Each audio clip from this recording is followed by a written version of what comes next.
Statements is incorrect, हमें यहाँ पर इनकरेक्ट स्टेटमेंट को यहाँ पर फाइंड करना है। ऑप्शन ए को देखते हैं यहाँ पर। अगर ए ट्रायंगुलर मैट्रिक्स है, A inverse is also triangular.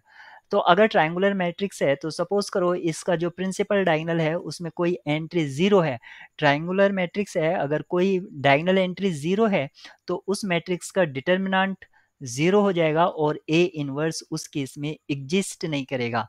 जब एग्जिस्ट ही नहीं करेगा तो हम ट्रायंगुलर है या नहीं है उसकी तो बात ही नहीं करेंगे, इसलिए ये स्टेटमेंट यहाँ पर इनकरेक्ट है।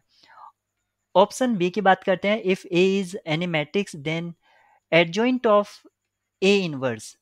एडजॉइंट ऑफ ए इनवर्स जो है ये इक्वल्स होता है एडजॉइंट ऑफ ए और उसका ट्रांसपोज, लेकिन यहाँ पर ट्रांसपोज नहीं दिया है, इसलिए ये स्टेटमेंट भी आपके इनकरेक्ट है। ऑप्शन सी में यहाँ पर कहा गया है if A and B are square matrices of order N, adjoint of A B. Adjoint जो होता है वो रिवर्स ऑर्डर में आता है, यानी कि adjoint of B into adjoint of A. ये ठीक वैसे ही आता है जैसे कि इनवर्स आता है या ट्रांसपोज आता है।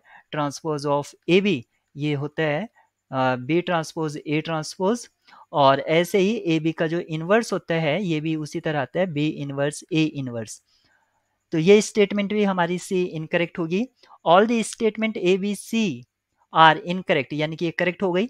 इस प्रॉब्लम में पूछा गया था इनकरेक्ट स्टेटमेंट्स, तो इनकरेक्ट क्या क्या है इसमें, ए है, बी है, सी है। तो इस प्रॉब्लम के लिए जो की होगी A B and C options इसके लिए की होगी।